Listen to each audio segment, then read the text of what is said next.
3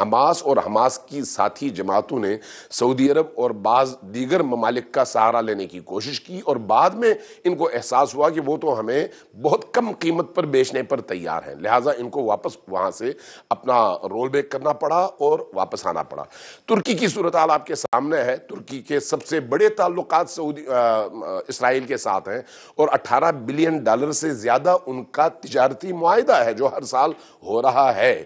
you اے ای کا آپ کے سامنے ہے، باقی عرب ممالک کا آپ کے سامنے ہے۔ تو اس وقت جو ملک فلسطینیوں کے ساتھ شانہ بشانہ کھڑا ہے وہ اسلامی جمہوریہ ایران ہے۔ اس نے اعلان کیا، اور اب فلسطینی خود بھی یہ بات کرتے ہیں۔ اسماعیل ہنیہ نے ایک بہت بڑے اجتماع میں شہید جنرل قاسم سلیمانی کے حوالے سے کہا تھا کہ قاسم سلیمانی شہید قدس ہے، شہید قدس ہے، شہید قدس ہے۔ کیوں؟ اس لیے کہ انہوں نے فلسطین کے اس ایشو کو زندہ رکھنے میں فلسطینیوں کی جو مدد کی وہ دنیا کے تمام ممالک مل کر بھی نہ کر سکے، نہ کرنے کی پوزیشن میں تھے۔ اور اس وقت بھی اگر غزہ کی پٹی کو مسلح کیا گیا ہے اور ان کی تمام ضرورتوں کو پورا کیا گیا ہے تو وہ ایرانی فورسز نے کیا ہے، اور اس پر سیریا کا جو محاذ ہے وہ بھی اگر گرم ہے تو ایرانی فورسز کی وجہ سے ہے۔ اور اگر آپ لبنان کے بارڈرز کو دیکھیں تو وہاں پر حزب اللہ کھڑی ہے، اور آج اس نے حملے بھی کر دیے ہیں، تو وہ بھی ظاہر ہے کہاں سے ان کا لنک ہوتا ہے۔ تو اس اعتبار سے اس وقت جو ہے دنیا تقسیم ہو چکی ہے استعمار اور استکبار کی مخالف دنیا اور موافق دنیا میں۔ اس لیے آپ ایک طرف دیکھتے ہیں کہ مغربی دنیا مذمت کر رہی ہے، مغربی دنیا اسرائیل کی حمایت کر رہی ہے، اور عرب ممالک کہہ رہے ہیں کہ بھئی ان کو صلح کرنا چاہیے اور فریقین کو صبر و تحمل کا مظاہرہ کرنا چاہیے۔ بالکل، میں ذرا عرب ممالک کے رول پہ بات کروں گی۔ جی علامہ صاحب واپس آتے ہوں۔ سمیہ رحیل قاضی صاحبہ، کیونکہ ہماری بڑی امیدیں ہیں عرب ممالک کے ساتھ، کوئی بھی ہوتا ہے مسلم امہ کے طور پہ ہم ان کی طرف نظریں اٹھتی ہیں، ہم ان کو دیکھتے ہیں، پلس جو ہے وہ او آئی سی کی طرف سے مذمتی ایک بیان تو جاری ہو گیا، لیکن ہم نے دیکھا ہے کہ پریکٹیکلی او آئی سی جو ہے وہ اس حد تک اب وہ ایک انفلوئنشل آرگنائزیشن کے طور پہ سامنے نہیں آ رہی ہے۔ عرب ممالک کے رول پر آپ کی چاہوں گی کس میں ذرا آپ بات کریں کہ کتنا امپورٹنٹ ہے، اور کیا وہ جو امپورٹنس ہونی چاہیے اس طرح سے وہ پلے کر رہا ہے؟ دیکھیں نادیہ، مجھے تو ایک یہ جو سارا کل کا اقدام ہوا ہے اس میں ایک نئی انتفاضہ کا ظہور نظر آ رہا ہے، اور بہت ساری مشکلات بھی نظر آ رہی ہیں، بہت سارے خطرات بھی اس کی نشاندہی بھی ہو رہی ہے، لیکن اس اقدام سے دنیا میں اور بالخصوص مسلمانوں میں صرف عرب ممالک کی بات نہیں کر رہی، میں پوری امت مسلمہ کی بات کر رہی ہوں کہ ان میں دو کیمپ بنتے ہوئے نظر آ رہے ہیں۔ میں اب سوشل میڈیا کو بھی دیکھ رہی ہوں اور اپنی حکومتوں کی پالیسیاں بھی واچ کر رہی ہوں، ہمیں واضح طور پر دو جو کیمپس ہیں نا وہ بنتے نظر آ رہے ہیں، ایک عوام کے ہیں اور ایک حکومتوں کے ہیں۔ اور وہ کیا ہے؟ ایک تو وہ لوگ ہیں جو کہ کہتے ہیں کہ فضائے بدر پیدا کر، فرشتے تیری نصرت کو اتر سکتے ہیں گردوں سے قطار اندر قطار اب بھی، اور اللہ بھی پھر اپنا وعدہ پورا کرے گا جو اس نے قرآن میں کہا ہے کہ ان تنصروا اللہ ینصرکم، اگر تم اللہ کی مدد کرو گے اللہ بھی تمہاری مدد کرے گا۔ اور دوسرا وہ کیمپ جو میری اور آپ کی طرح ہم صرف زبانی فائرنگ کر رہے ہیں، مصلحتوں کے یعنی پالے ہوئے لوگ ہیں ہم لوگ، اور پالیسیوں کو دیکھ رہے ہیں، حکومتوں کی پالیسیوں کو جو معاشی طور پر بھی دست نگر ہیں اس کو بھی دیکھ رہے ہیں، اگر مگر کی گوں مگوں کی تیل کی دھار دیکھو اور تیل کو دیکھو، تو مجھے اپنا آپ بھی اپنے آپ سمیت اپنے قوم سمیت ہمیں تمام جو امت ہے نا ان دو کیمپوں میں نظر آ رہی ہے، اور بدقسمتی سے ہم لوگ تو وہ لوگ ہیں جو کہ ہر چیز پہ دست نگر ہیں دوسروں کے۔ تو میں آج پورا دن یہی سوچ رہی تھی کہ اگر امام عالی مقام اگر وہ آج ہوتے اور کربلا کی طرف چل پڑتے تو ان کو بھی لوگ اسی طرح سے وہ تانے دیتے کہ آپ نے تو بالکل غلط کام کیے، نعوذ باللہ۔ وہ ان کو بھی کربلا کی طرف جاتے ہوئے جو ہماری قوم اور ہمارا جو رویہ ہے، یا آپ نے عرب ممالک کا، میں عرب ممالک کا صرف نہیں کہہ رہی ہوں، میں پوری امت ٹھیک ہے، بالکل صحیح ہے، بالکل درست ہے، بس وقت کی تھوڑی سی کمی ہے کہ یہ کربلا کا جو واقعہ ہے نا، یہ وہ انہوں نے اسی طرح سے ان کے پاس اور چارہ ہی کیا ہے؟ بالکل ٹھیک ہے سمیع صاحبہ، معذرت میں تھوڑی سی وقت کی کمی ہے، میں ذرا امیر عباس آپ کو بھی بات کروں گی۔ امیر عباس صاحب، مسئلہ یہ ہے کہ اس میں ظاہر سی بات ہے اب معاملہ صرف حماس تک نہیں رہا ہے، اس میں الفتح بھی ہے، اس میں اب حزب اللہ بھی ہے، تو یہ آگے معاملہ کس حد تک جائے گا اور اگر یہ آگے چلتا چلا گیا تو کس حد تک خطرناک ہو سکتا ہے؟ دیکھیں ایک بات تو آج تھوڑا سا آگے مختصر جی ایک بات تو ثابت ہو گئی 2 دنوں سے کہ مظلومیت کمزوری نہیں ہوتی، مظلومیت خود ایک بہت بڑا ہتھیار ہوتی ہے، اور مظلومیت خود ایک بہت بڑی طاقت کا نام ہے۔ جو مستضعفین زمانہ ہے، کمزور لوگ ہیں جو زمانے کی، اگر وہ اکٹھے ہوں تو وہ یہ سب کر موساد جیسی ایجنسی کو ٹکر دینا، موساد جیسی ایجنسی کو، دنیا کا سب سے لیٹسٹ اور state of the art military equipment Israel کے پاس ہے، ٹرو، سمارٹسٹ ٹیکنالوجی ان کے پاس ہے، ان کو بھنک ہی نہیں لگ سکی کہ اتنی بڑی 7000 راکٹ، ان کا دماغ چکرا گیا کہ ان کے پاس 7000 راکٹ کہاں سے گئے، اور انہوں نے 3 اطراف سے ان پر حملہ کیا، موٹر گلائڈرز کے ساتھ کود گئے ان کے، اور انہوں نے ان کو سمجھ نہیں لگی کہ ہمارے ساتھ ہو کیا گیا۔ سو مظلومیت ایک بہت بڑی طاقت ہے۔ اب ڈاکٹر صاحبہ امام علی مقام کا ذکر کر رہی تھی، وہ تو بہت بڑی ہستی ہیں، یہ پچھلی صدی کی بات ہے۔ خلافت عثمانیہ جب تک تھی تب تک اس فلسطین پر اسلام کا پرچم تھا، اور جیسے خلافت عثمانیہ کمزور ہوئی تو اس کے بعد برطانیہ چڑھ دوڑا، اس کے بعد ٹکڑے ہو گئے۔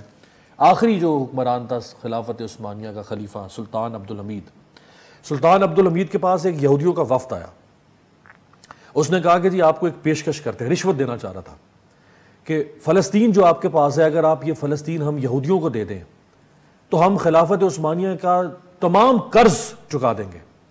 اب آج ہمیں کو آفر کرے کہ آپ کا $150 ارب کا قرض سارا اتار دیں گے، آپ ہماری بات مان لیں، تو ہم تو لیٹ جائیں گے۔ سلطان نے زمین سے ایک تنکا اٹھایا، تنکا اٹھا کر اس یہودیوں کے وفد کی طرف کیا اور کہا تم مجھ سے فلسطین مانگتے ہو، تم اگر مجھ سے فلسطین کا اس تنکے جتنا حصہ بھی مانگو گے تو تمہیں نہیں ملے گا۔ وہ تو بہت بڑی ہستی تھی امام علی، ایسے لوگ بھی گزرے ہیں کہ آج جس طرح یہ 52-53 اسلامی ممالک اور یہ کمپرومائز کر چکے ہیں صرف اپنے کمپرومائز لیڈرشپ کی وجہ سے۔ تو بریک لے لیتی ہوں، بہت شکریہ امین شہیدی صاحب آپ کا بھی، سمیع راحیل قاضی صاحب آپ کا بھی۔ بریک لیتے ہیں، بریک سے آپ ساتھ ہیں۔ تو افغانستان والا جو ایک ایشو ہے اور پھر جو انلیگل جو افغان مہاجرین ہیں ان کے حوالے سے حکومت پاکستان نے ایک پالیسی بنائی ہے اور ڈیڈ لائن دی ہے کہ جی 30 اکتوبر تک وہ پاکستان کو خالی کر دیں، ورنہ اس کے بعد ہم ان کو ڈیپورٹ کریں گے۔ اس پر مختلف آوازیں بھی اٹھ رہی ہیں، ان کے حق میں بھی اور ان کے خلاف بھی، ذرا اس پر کھل کے گفتگو کرتے ہیں۔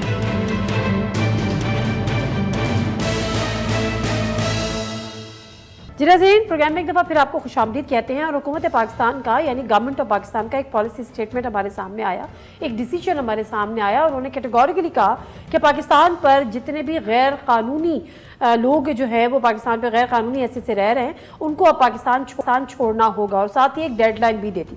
اب جب غیر قانونی شہریوں کی بات کی جاتی ہے تو ان میں سر فہرست ڈیفینیٹلی وہ غیر قانونی افغان شہری ہی آتے ہیں یا افغانی ہی آتے ہیں، اور اس کو لے کر کچھ سیاسی پارٹیز نے بھی اپنی ایک پوزیشن لی اور ان کو ڈیفینڈ کرنے کی کوشش کی، لیکن حقیقت یہی ہے کہ ایک تو جو افغانیوں کا انخلا ہوا تھا وہ 1979 اور 1980 میں اس کی نوعیت بالکل مختلف تھی، وہ ایک سوویت یونین کی جنگ تھی، یہ سب تھا، تو اس میں ہم نے پاکستان میں ان کو رجسٹرڈ کیا تھا اور وہ پاکستان میں آ کے بسے تھے، لیکن یہ سلسلہ کہیں جا کے رکا نہیں، یہ سلسلہ کہیں جا کے تھما نہیں، اور وہ سلسلہ آج بھی جاری ہے، خاص طور پہ فال آف کابل کے وقت بھی ہم نے دیکھا۔ اب جب یہ اعلان کیا گیا تو ڈیفینیٹلی ایک ہلچل تو مچی ہے۔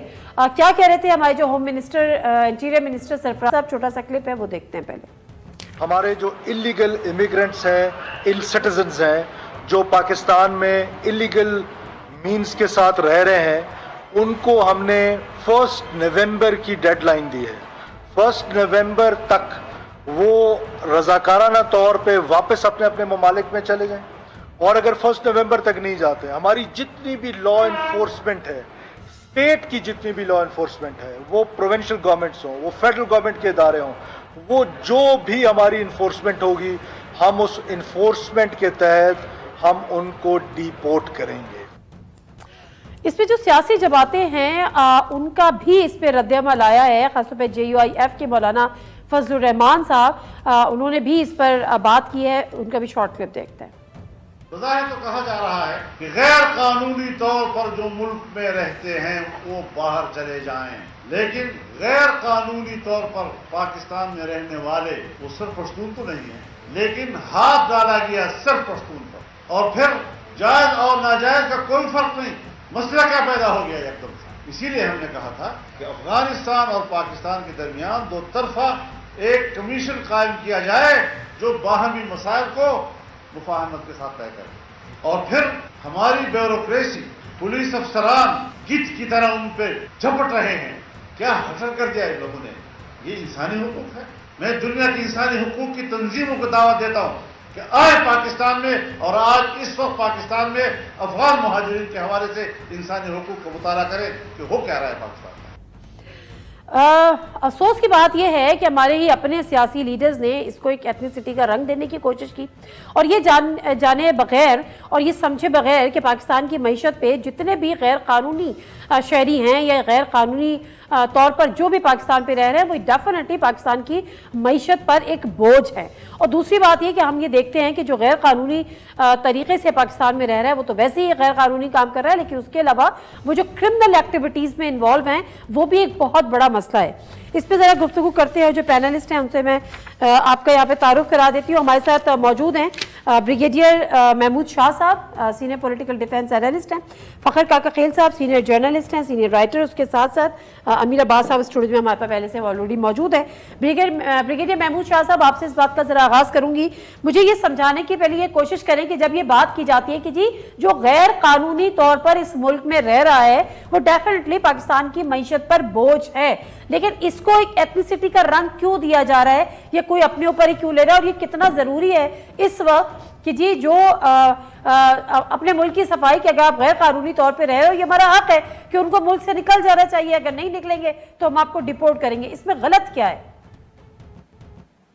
دراصل یہ جو کچھ پارٹیاں ہیں اور اس میں مولانا صاحب کی پارٹی بھی شامل ہے، اور اس طرح محمود خان ہے بلوچستان میں، وہ بھی سرغنہ ہے ان کا، اور اس طریقے سے ہماری ANP جو ہے وہ بھی ہے، وہ ان لوگوں کو، افغانیوں کو غلط طریقے سے شناختی کارڈ دلوا کر اپنے ووٹ بڑھا رہے ہیں، اور اس لیے جب بات اس کی ہوتی ہے تو ان کے ووٹر کم ہو جاتے ہیں۔ تو بیسیکلی یہ تو سیاسی لوگ ہیں اور یہ اس کو نہیں دیکھ رہے ہیں کہ پاکستان تباہ ہو رہا ہے، پاکستان کی معیشت کے اوپر اتنا زیادہ دباؤ ہے کہ آپ نے صرف آسان لفظوں میں کہہ دیا۔ میں کہتا ہوں کہ جو پاکستان کے مسائل ہے اس میں جو المسائل ہے، تمام مسائل کی جڑ ہے یا تمام مسائل کی مدر ہے، وہ یہ افغان مہاجرین ہے۔ یہ جس طرح چھائے ہوئے ہیں ادھر پشاور میں ہمارے معیشت کے اوپر، اور جس طرح پشاور ہی نہیں، راولپنڈی، اسلام آباد، لاہور، میجر جو شاپنگ سینٹر ہے ان کے اندر انہیں بڑی بڑی دکانیں کھولی ہوئی ہیں، اور یہ جتنا بھی ہے کاروبار افغانستان کے ساتھ ہو رہا ہے اس کا نیٹ ریزلٹ زیرو ہے۔ دراصل جب آپ ایکسپورٹ کرتے ہیں کوئی چیز کو تو آپ کے ملک میں جو ہے وہ غیر ملکی کرنسی آتی ہے، اور غیر ملکی کرنسی ورلڈ وائڈ جو ہے وہ ڈالر ہے، پاؤنڈز ہے، یورو ہے۔ تو یہ کرنسی آپ کے ملک میں آئے گی تو آپ اس سے باہر کوئی چیز خریدیں گے اور آپ کی معیشت جو ہے مضبوط ہوگی۔ آج کل جو کافی عرصے سے جب آپ کے یہ افغان ہیں یہ آتے ہیں ادھر بازار میں جاتے ہیں اور 20 ٹرک چینی کا اٹھا لیتے ہیں، اور ان کو پتا ہے کہ راستے میں کس کس جگہ پہ پیسے دینے ہیں، یہ چلے جاتے ہیں اور ان کے پاس پاکستانی روپیز میں یہ پیمنٹ کرتے ہیں۔ پاکستانی روپی افغانستان میں ایسے ہی چل رہی ہے جیسے ہی ان کی دوسری کرنسی ہے۔ اب کابل میں آپ بازار میں جائیں، آپ نے کوئی چیز خریدنی ہے اور آپ بتائیں کہ میرے پاس افغانی ڈالر نہیں ہے، میرے پاس پاکستانی روپی ہے، کہتے دے دے پاکستانی روپی، اور پھر یہاں سے ان پاکستانی روپیوں جو ان کے پاس ہے، میں سمجھتا ہوں کہ آپ کے پاس جتنی کرنسی ہے اس کا 1/3 جو ہے وہ کرنسی افغانستان میں موجود ہے۔ یہ ادھر آتے ہیں اور یہ جو آپ کے منی چینجر ہے وہاں سے ڈالر لیتے ہیں اور ادھر لے جاتے ہیں. یہاں پر مطلب ہے کہ یہ پیمنٹ تو کرتے ہیں جاپان میں ڈالروں میں، اور وہ ڈالر یہاں سے لے جاتے ہیں، اور وہ کپڑا لاتے ہیں کس کس راستے سے یہ آتا ہے وہ ہمیں معلوم ہے. اور آپ کے لاہور میں آپ کو جیپنیز کپڑا مل جاتا ہے، کراچی میں مل جاتا ہے، ادھر پشاور میں مل جاتا ہے. یہ لوگ اس لیے ہماری جو معیشت ہے یا ہمارے پاس جو ٹوٹل ہماری ویلیو ہے ڈالر میں، اس سے ہم دو ملکوں کو چلا رہے ہیں، ایک پاکستان کو اور ایک افغانستان کو. بریک لیتے ہیں، واپس آتے ہیں.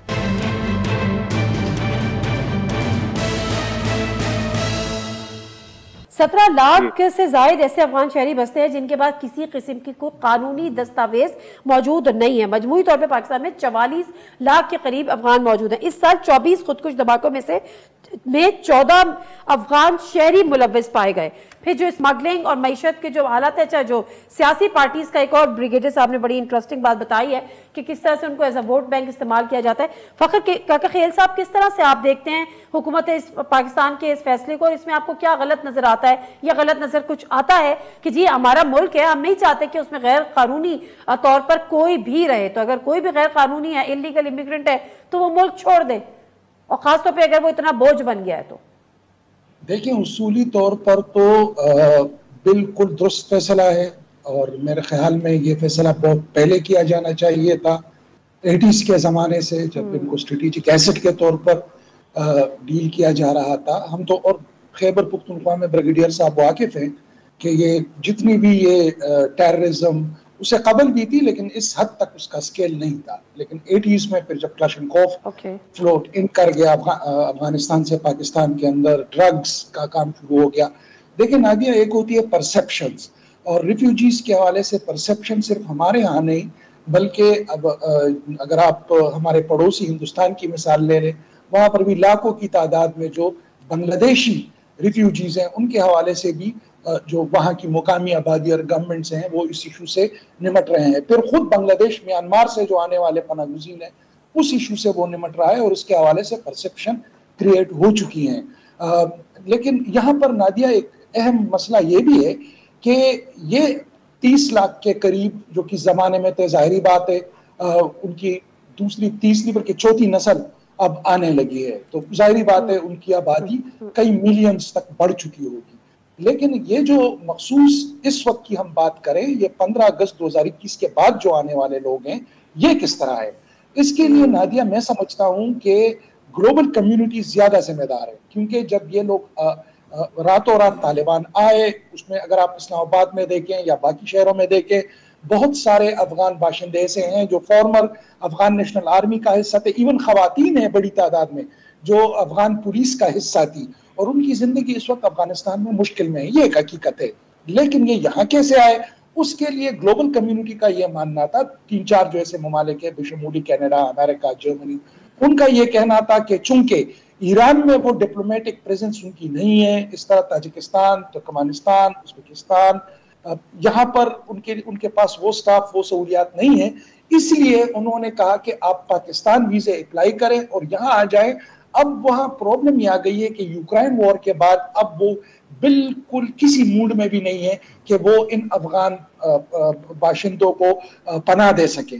اب پرابلم یہ آ گئی ہے کہ یہاں پر یہ بیٹھے ہوئے ہیں، تاریخ پہ تاریخ ان کے ویزوں کی مدت ختم ہو گئی ہے. یہ مشکل آ گئی ہے کہ نہ یہ پیچھے جا سکتے ہیں نہ آگے جا سکتے ہیں.